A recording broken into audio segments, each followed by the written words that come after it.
Now we're going to remove our motor unit and show you how to replace it. So first we're going to remove the motor belt. Second, we're going to remove the two large Phillips head screws that hold the motor unit to the machine.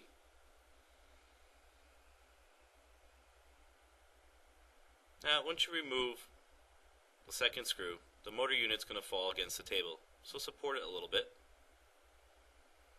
Now the motor unit is still connected to the machine. The wires from the back of the motor unit run up and plug into the machine socket unit, so we got to start to remove the machine socket unit.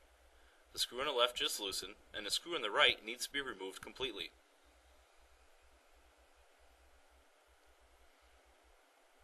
Once we have removed those screws, we can remove the machine socket from the machine slightly. We can see that there are two screws on the front part of the machine socket that hold the rear cover on. So we're going to have to remove those two Phillips head screws so we can look inside the machine socket unit.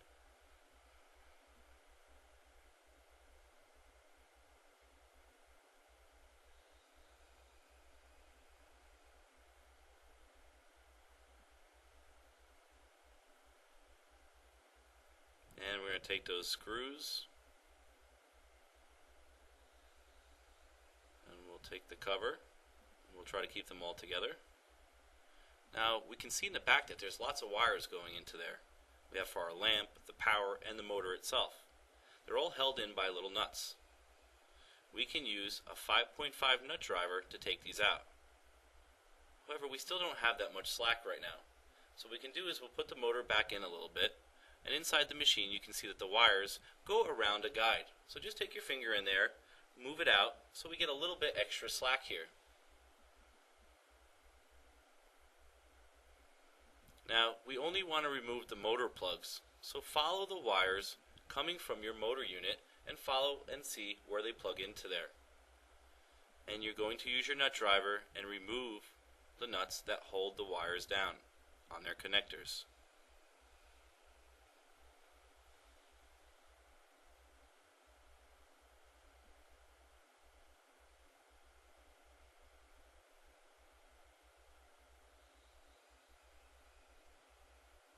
We can start to remove.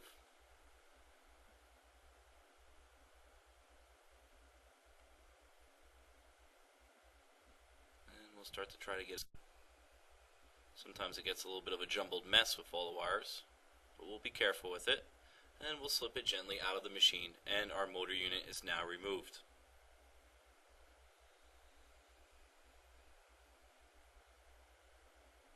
Now to place the motor or the new motor back in, take the wires and you're going to feed it up from underneath the machine and through the opening below the hand wheel side. And we're going to slip the motor in and bring the wires towards the machine socket.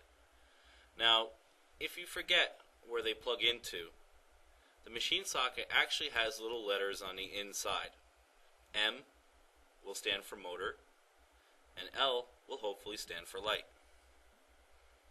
So we're going to take our nut and we're going to place it inside the nut driver, and we're going to start to clamp down and hold the connection of the wire into the machine socket. Sometimes it's a little bit harder to get the other plugs in and to get them all feeding the correct way.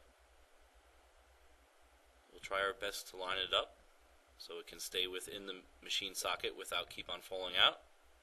And we'll grab the nut once again and we'll place it inside the nut driver to help us out a little bit. And we'll get it started and we'll tighten it down.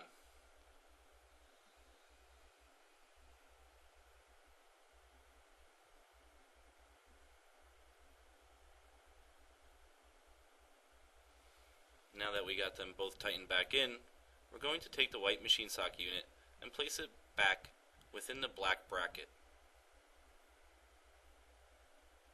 Now we're going to take the cover and we're going to make sure we fit it over the wires properly, making sure that we don't pinch or hurt any of them.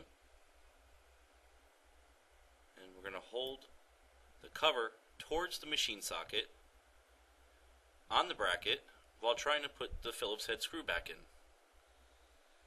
Not always the easiest thing, and we'll try it this way. And it's not working too good.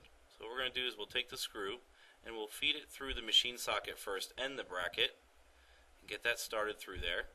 Then we'll take the cover and line it up, and at this point, if we hold it together, we've already got it fed through instead of trying to poke around at it. And we'll tighten it.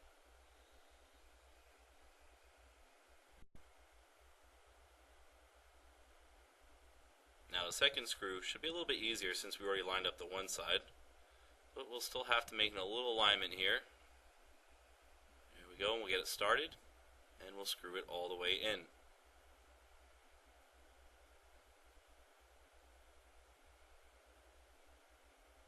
Now that we have that there, we're going to take the excess wire that we pulled out from before and put it behind a little guide bracket that's inside the machine there. This way the wires are kept to the side instead of floating all around inside the machine. Now we line the bracket up with the one screw that we just loosened on the left hand side, and we'll replace the screw on the right hand side and tighten them both.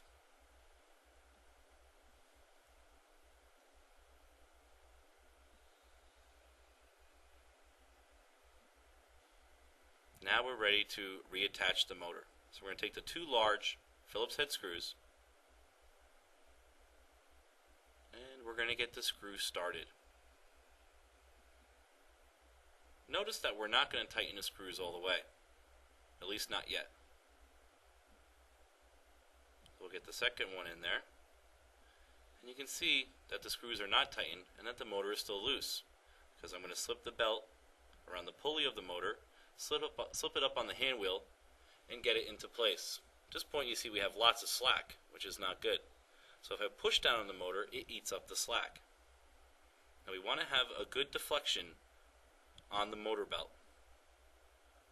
That's a little too much. So we're going to loosen it and just give it a little push down. And we want about 5 millimeters deflection, which is good. And we'll tighten up both screws and make sure it's held into the machine well. And turn the hand wheel to make sure it's smooth.